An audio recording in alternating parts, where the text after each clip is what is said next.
Tšau, Liisu siin. Muidu elan ja töötan Tokyos, aga mõnikord juhtub nii, et minu ülemused otsustavad mind saata välismaale. Seekord siis Inglismaale. Muidu pidime küll kolmekesi tulema, aga mind saadeti kõige esimesena välja. Seekord viis tööreis mind Brightonisse, mis on linn, mis asub Londonist veidike lõuna pool mere ääres. Peatusime Hiltonis, kus mul oli üsna mõnus suur tuba.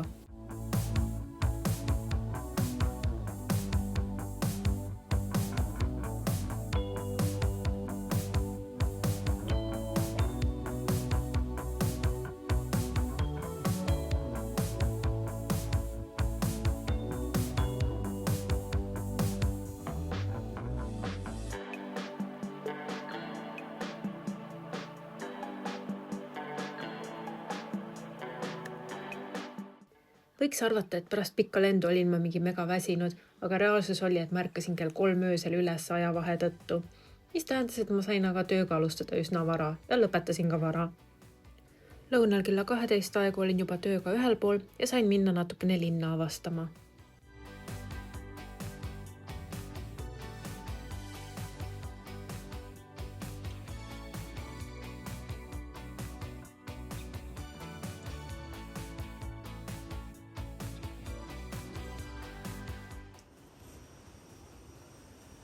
Pidin sõitma rongiga praegu Londonisse, et töökaaslastega sööma minna.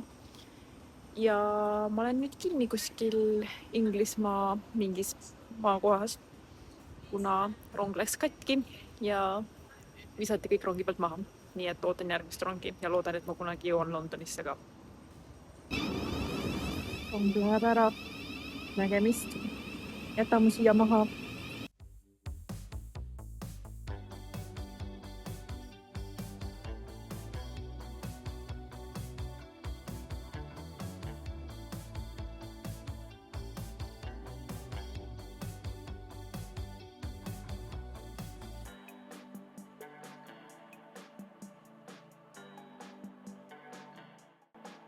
Lõpuks saabusid mu ülemused ka Inglismaale ja saime koos minna konverentsile.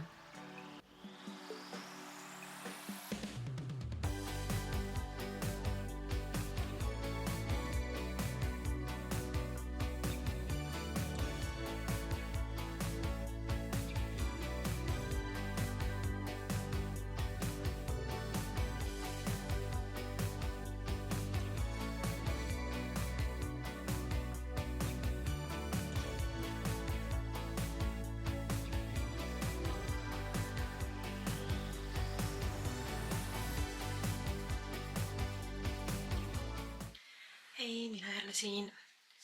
Ma olen praegu Inglismaal kuskil 5 päeva juba olnud.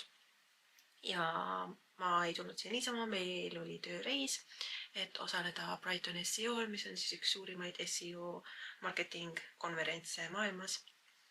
Ja meie firma sponsordas seda. Mina taaskord vastutasin organiseerimise poole pealt, organiseerimise eest meie poole pealt.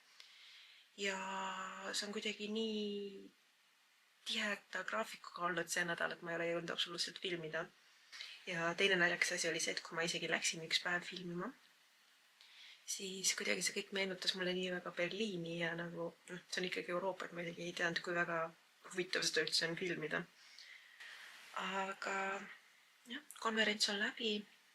Me oleme siiamaani käinud Brighton SEO'l San Diego's ja nüüd siis ka Brightonis. Ja ütleks, et Brighton oli kindlasti palju parem, kuna sai kuidagi palju põnevamaid vestlusi maha pidada. Inimesed olid nagu rohkem detailidest huvitatud.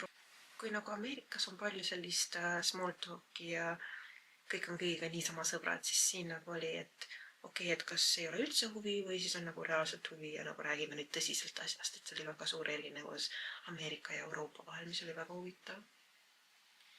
Ja konverents on läbi. Nüüd ma liigun Londonisse koos töökaaslastega. Oleme 1 päeva koos Londonis.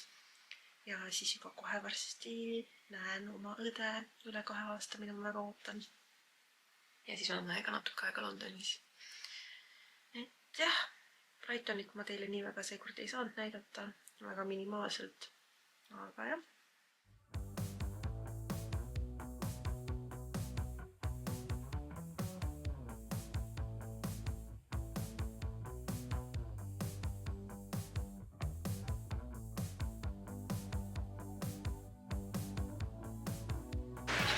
街の雰囲気なんか似てるところとかあります？ちょっとあの辺とか似てますね。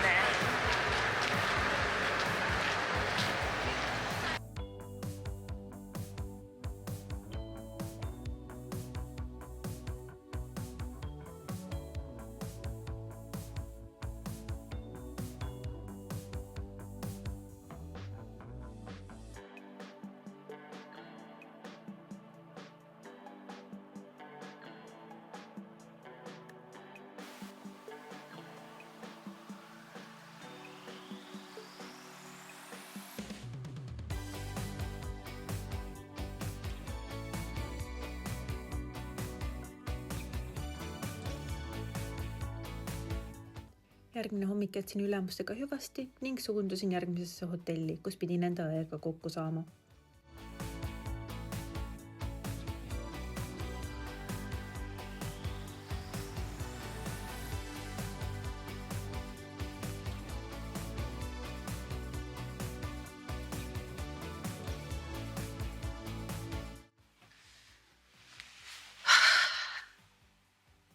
Tere!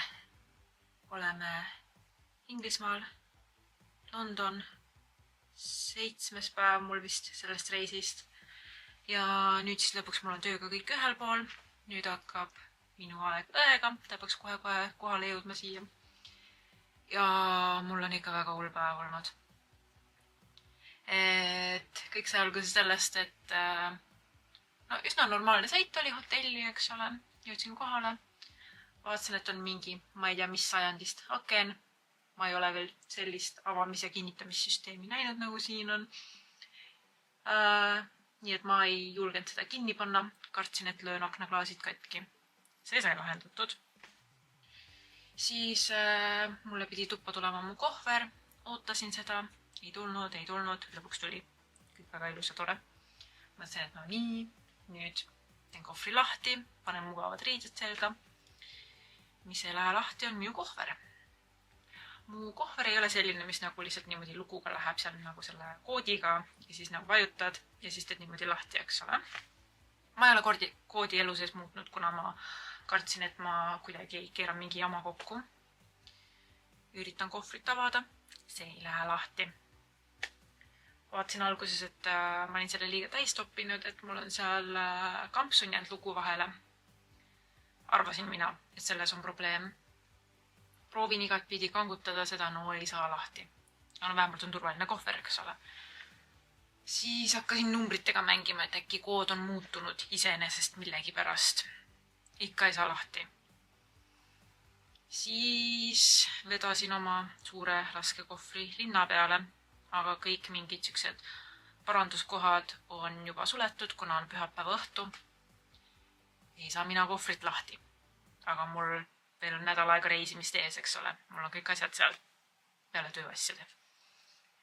Ja läksin siis mingisugusesse suvakaste suveniiripoodi, kus mingi 2 noormest töötasid ja kuna nad müüsid ka kohvreid, siis ma mõtlesin, et äkki nemad jagavad natuke matsu. Ütlesin neile, et kohvriga on probleem. Nad siis hakkasid aitama, üritasid ka seda lahti teha. Mitte kuidagi ei saa, hakkasid noaga seal tegema, ikka ei saa. Kuidagi saime kampsuni ära tõmmatud, aga siis nad vaatasid, et asi ei ole kampsunis, et see kampsun ei olnud seal kinni. Ja tuli välja, et kood oli muutunud, aga mitte terve kood, vaid ainult keskmine number oli muutunud iseenesest. Aga jah, kuidagi sai lõpuks sellega ühele poole. Kohver on terve, ei pidanud seda ära lõhkuma, mis on hea, kuna see oli kingitus mu vanematelt. Aga ma olen nii läbi ja mul pea nii valutab. Mul on kõht nii tühi. Aga vähemalt on kohver lahti. Saan riided vähemalt ära vahetada. Ja nüüd siis ootan õde ja siis hakkab meie Londoni trip üle 10 aasta. Rohkem kui 10 aasta. Üle 10 aasta. On meil lõpuks väike õdede reis, kus kahekesi saame igast asju teha. Mis on tore, sest ma ei ole 2 aastat oma õde näinud. Nii et väga ootan seda. Jee! Ma olen nii väsinud. Aga jah, loodetavasti läheb tore reis.